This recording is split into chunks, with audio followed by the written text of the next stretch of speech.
Welcome, traveler of twilight. Tonight we open a quiet page from a forgotten age, a tale sewn from silken threads, told in whispers, and lit by candlelight. Rest easy, for what you seek will find you in dreams. Our story begins now, beneath stars older than time.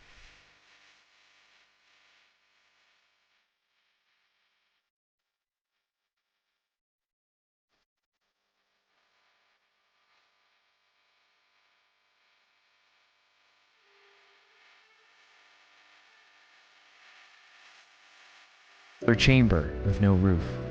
Just open sky and the rustle of wind through carved stone arches.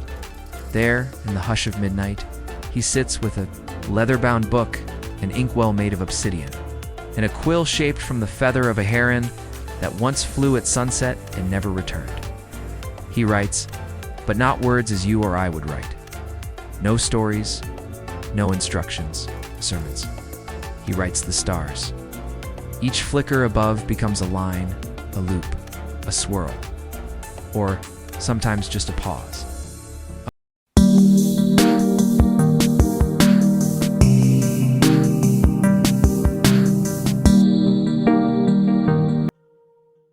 Can sing, and still, he writes. Ink flows like river water, thin, precise, endless outside the dome.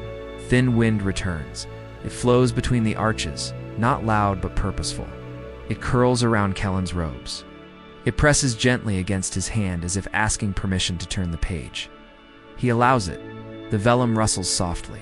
Quill moves forward, and the story continues. But not all is silent tonight. Far down the winding path beneath the monastery, Walls a traveler is making their way upward. Their footsteps are muffled by snow-dusted moss. Their breath is careful, measured. As if afraid to disturb the dark, they carry nothing but a wrapped bundle and a name they have not spoken in years. A name they have come to place into the stars. Pause, deep breath, whisper slowly. And now, gentle listener, you are here too. Hi. In the stone hills, beneath an endless dome, in a story too quiet for the day and too old for the sun, the ink still flows, the stars still whisper, and you, sweet dreamer, may rest your thoughts within their rhythm. Let your breath slow even more. Let the room around you dissolve into stillness. You are part of the page now. Sleep softly, sleep slowly, sleep under stars that know you. Of course, dear traveler of starlit thoughts, let us return quietly, gently to the ink-stained parchment, to the breath of old stone, and the soft murmur of stars speaking in silence. When footsteps find the forgotten, begin softly. As if wrapping the listener in a warm shawl of quiet starlight, settle in once more. Let your hands grow still, your chest rise and fall like the hush between pages turning. You are in the hills again, high above the flicker of village fires, far beyond the hum of roads and voices. Here the sky is everything. Here, time is made, of breath and ink, and somewhere within this sanctuary, the scribe listens still. The ink on Kellen's newest page has just begun to dry. It shimmers faintly, as if reluctant to become silent so soon. But the scribe does not stop. His pen glides. Again, this time slower, as though the stars have started to yawn, stretching across the sky in sleepy silver trails far below. The traveler ascends. Each step along the winding monastery path is soft, but sure, wrapped in layers of winter cloth, with only a flickering. Lantern in hand, she moves with purpose, but not urgency, as if she's done this before. In another life, or maybe in a dream she once forgot. Her name is Mira. She has walked across frozen rivers and along roads no longer marked on any map, all for one reason: to deliver what was once lost back into the stars. A story unfinished. A song without a final note. And now, the bundle in her arms rests quiet and warm, wrapped in wool, stitched with care and sealed with memory. As she reaches the monastery gates, the wind pauses. As though the stones themselves are deciding if she belongs, she places one hand on the ancient wooden door, and before she knocks, it creaks open. Only silence greets her. But silence in a place like this is not emptiness. It is welcome, brother. Elric stands just inside the threshold. He has no lantern, does not need one. His eyes clouded with age, still carry the glow of candlelit faith. He looks at Mira not with surprise, but with recognition, as though the stars whispered her name. To him, hours ago, maybe they did. She bows slightly. He responds with a nod and a motion of his hand, an invitation to enter. No words are spoken, but none are needed. Here, silence is its own language. As Mira steps inside, the warmth of the monastery gathers around her slowly like steam rising. From fresh tea, it's like a memory returning after years of stillness. The halls are lit with single candles and deep. Alcoves each flicker like a heartbeat, each shadow like a prayer. She follows Brother Elric through winding corridors lined with books older than kingdoms, manuscripts written in forgotten tongues, and tiny altars to constellations no longer named. They arrive at a narrow stairwell. Spiraling upward like the thread of a lullaby, the air changes. Cooler, quieter, as if the stone itself is listening at the top. A domed room open to the stars. Kalen does not look up as they enter. He feels them, the change in air pressure, the sound of a second heartbeat, the presence of something new, yet familiar. He finishes his line, sets the quill aside, and turns. His eyes are calm, deep as ink. Lined with night, he does not speak, but when he sees Mira's face, he gives a soft nod, not of greeting, but of remembrance. She steps forward slowly, as if the floor might shatter beneath her, and then she kneels, carefully, tenderly. She unwraps the bundle inside, a manuscript bound in faded blue leather, edges worn, corners cracked, but intact. Kalen recognizes it immediately. It was his brother's, a volume half finished, believed lost in the fire 12 winters ago, but here it is, carried across miles, across grief, across time, returned by someone he never thought he'd see again. Mira does not speak. She places the manuscript on the stone table and steps back into the shadows as if her part is done. Kalen touches the book. It is warm, not from her hands, but from the memory within it. He opens to the last page, unfinished, a star chart. In mid-curve, frozen in the act of becoming, he picks up the quill, and the stars seem to draw closer, as if they too wish to see the end of what was started so long ago. He writes, not quickly, not with sorrow, but with peace.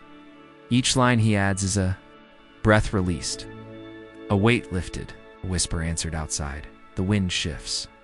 The constellation known as the Listening Crown emerges above the open dome.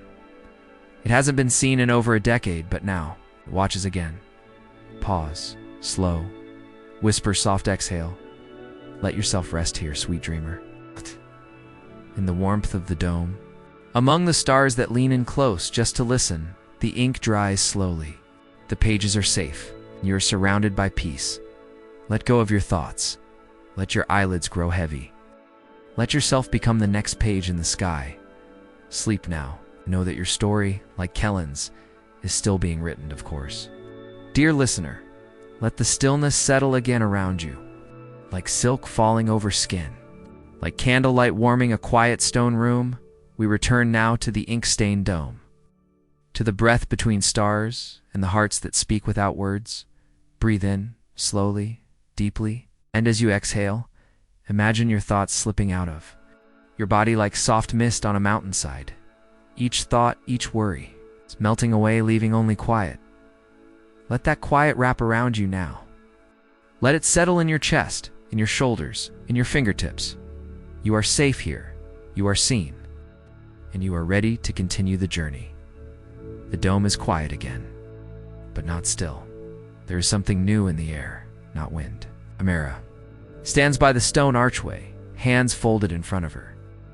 She is watching, but not waiting. She knows what it means to witness something sacred without needing to touch it. Kalen does not speak.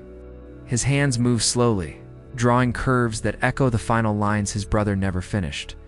Each mark is both goodbye and hello, each curve a connection between past and present. The scribe doesn't cry. He doesn't need to. The ink mourns for him. Mira steps closer. Finally, she does not look at the page. She looks at K, L, and in a voice softer than wind, she speaks for the first time in many years. He told me you would finish it. Before he died, he said, my brother will hear. What I could not. Kalen does not flinch, but his hand pauses over the page. He sets the quill down, and for a long time, there is nothing but the distant sound of stars moving in silence when he finally speaks. His voice is low and firm like old stones smoothed by rivers. I waited, every night, for this page to return. He looks at her now, really looks, and he adds more gently, and for you. Mira does not answer, not with words. Instead, she reaches into her satchel and removes something small wrapped in old linen. She unwraps it slowly, revealing a tiny star-shaped stone carved from moonglass. Translucent, cool, etched with the tiniest runes no bigger than grains of rice. Kalen breathes in, sharply. That was mine, he whispers. You gave it to him, Mira replies, the night before he left. He said it belonged at the end of the map. Kalen nods, slowly and without a word. He places the moonglass stone into the center of the last page. Something shifts. The parchment seems to breathe. The ink glows faintly. Briefly, not with light but with completion, the chart is done. The path is whole, the message received. The wind sighs through the arches, a soft, warm hush, like approval from something far older than either of them. The listening crown above them twinkles softly, and one of its stars, a faint one, briefly flares brighter than the rest, just for a moment. But enough. Kalen smiles. That night, the scribe writes again, but not on the same manuscript. A fresh vellum sheet lies before him, clean and untouched, and he begins a new page, not of stars, but of words. He writes the story of a brother who believed, a scribe who waited, and a traveler who carried memory through snow and silence. Mira watches him write for a while, then dozes against the stone wall. Her breath matches the rhythm of the quill, steady, calm, like waves brushing against the shore. When she wakes, the first light of morning is rising just beyond the archways, a soft gold mist. It's touching the sky like paint on wet parchment. She rises silently and walks over to the completed star map. She does not touch it. She simply bows her head. Brother Elric arrives at dawn with 2 cups of warm tea. Steam curls into the cool air like ancient prayers. He offers one to Myra. She accepts it with both hands. He looks down at the table, smiles faintly at the manuscript, and says in his crinkled, papery voice, "The stars are always patient, but they're never wrong." Later that morning, Kalen and Mira walk the monastery grounds. The snow has melted in thin veins between moss and root. Small blue flowers, forget-me-nots, bloom near the stone path. Unfazed by the frost, Mira kneels to touch one. Its petals shiver under her fingers, but do not break. He used to press. These in books, she says. I remember, Kalen replies. They walk in silence for a while, then Mira stops. I'll be leaving soon, she says quietly. But I wanted to ask something.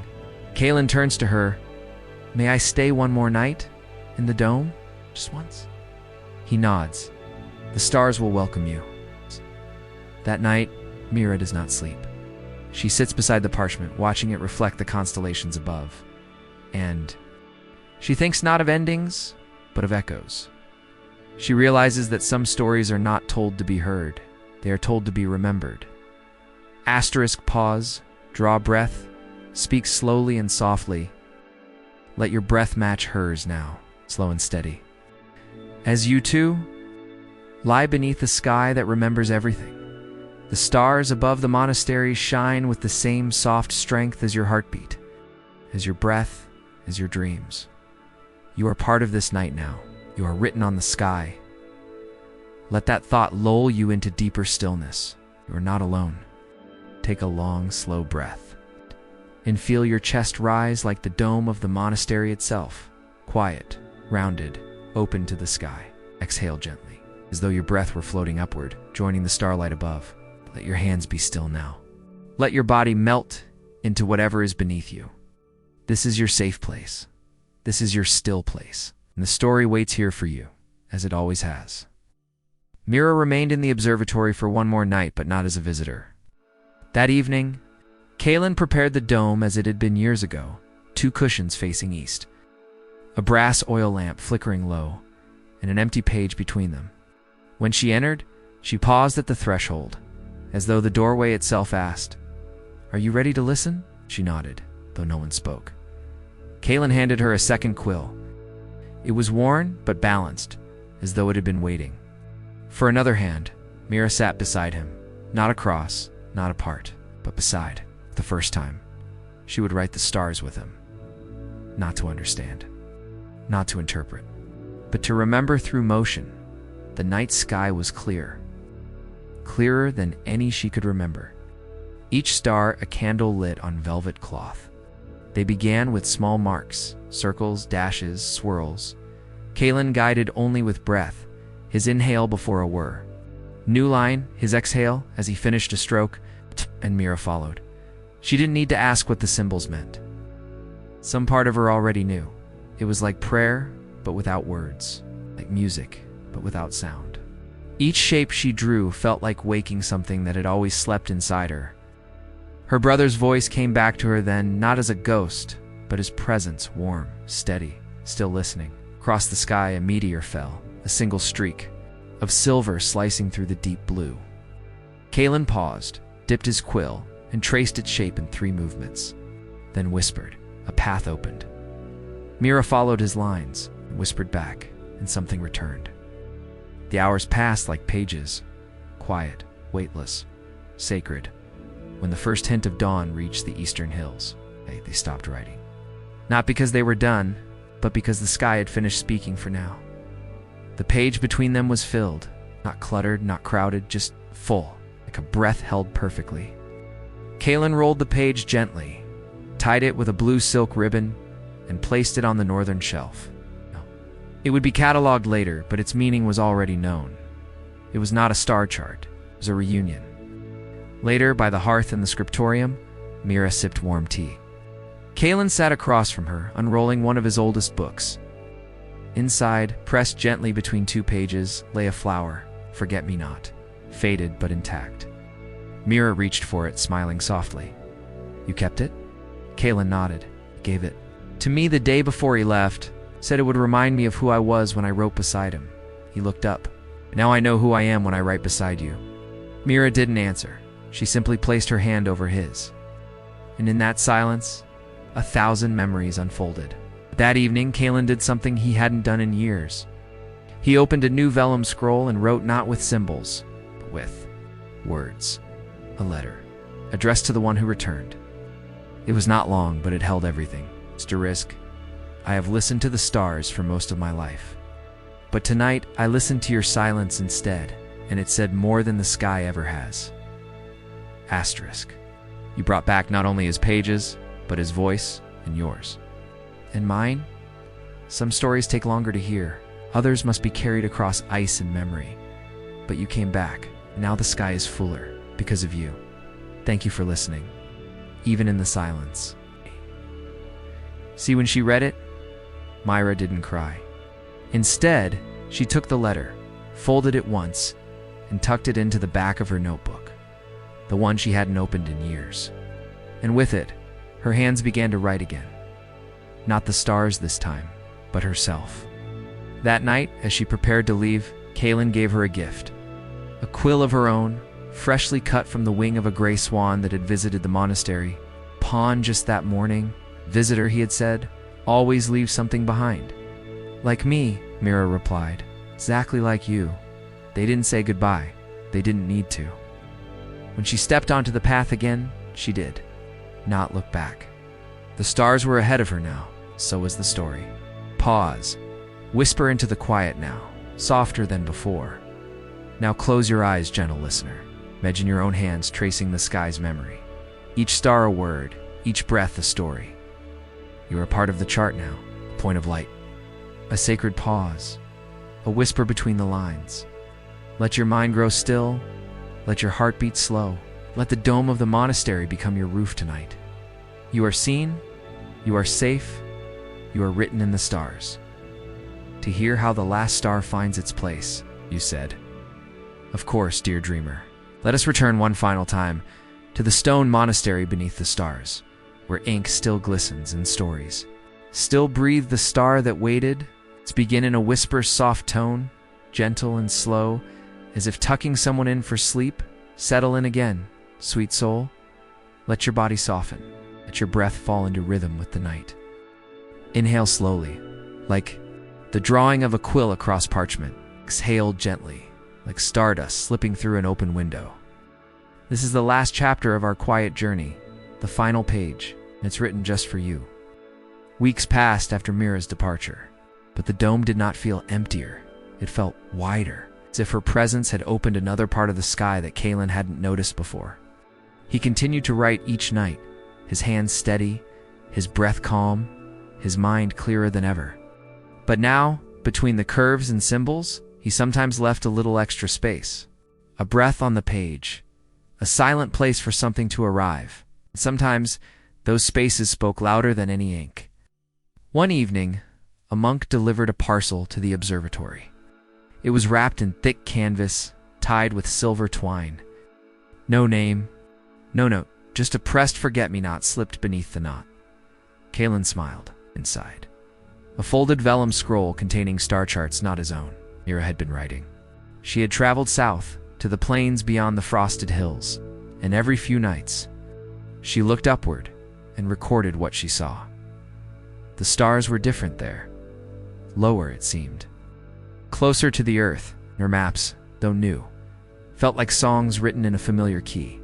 Kalen placed her scroll on the shelf beside his. He did not edit, he did not correct. He simply whispered, "Welcome home." That night, he wrote something new. Not a chart, not a letter, not even a story. Just one single line, the stars. Wait for no one. But they always welcome the returned. He folded it gently, sealed it with blue wax, and tucked it behind the moonglass stone at the center of his brother's final chart. Seasons turned. Snow fell again. The vines across the cloister stone grew brittle with frost. But in the dome, there was always warmth, not from fire, but from purpose. Kalen grew older, not tired, not faded, just lighter, like a lantern. Held higher so others could see. He trained a younger monk, a boy named Joran, with ink-stained fingers and eyes that glowed like constellations. Joran did not ask questions he didn't need answers to. He listened to silence like it was a song. And Kalen knew, he'll carry the stars forward when I can no longer hold the quill. On the night of the winter solstice, Kalen walked alone to the dome. He brought nothing with him but a single sheet of vellum, and a quill dipped in starlight-colored ink Mira had sent weeks before. Above him, the listening crown had returned brighter than he'd ever seen it. He sat quietly, let the ink settle into the quill's tip, and wrote just one symbol, a spiral, open at both ends, path that never closes. He whispered, not to the stars, but to the space within him. I am ready. That night, for the first time in many years, he did not dream. He simply slept, fully, softly, peacefully. When the younger monks found him the next morning, he was still in the dome. Eyes closed, hands folded, the final scroll beside him. They did not weep. They did not disturb the ink. They knew this too was part of the story. Joran became the next scribe. Myra returned for the ceremony quietly, without fanfare. They lit a candle in the center of the dome. It burned with a soft blue flame, one that never flickered, not even in the wind. And beside the flame, they placed Kellen's final scroll, not on the shelf, but in the center of the room, a reminder that the stars did not only belong above, they also lived within. That night, Mira took out her own vellum, sat beneath the dome, and began to write again. Joran sat beside her. They wrote in silence. They listened with their hearts. And far above, in the hush of the cosmos, a new star appeared. Small, soft, steady. No one could name it. They didn't try. They just watched and remembered. Pause. Then whisper as if speaking into a warm, starlit room now, dear listener. Let the story rest. Let your thoughts float like tiny sparks into the sky above your dreams. You have walked this path from parchment to stars, from silence to stillness. You are not lost. You are part of the chart now. Let the rhythm of Kellen's breath, Myra's hands, and Joran's quiet watching become the rhythm of your sleep. You are remembered. You are heard. You are written, softly, eternally, in starlight.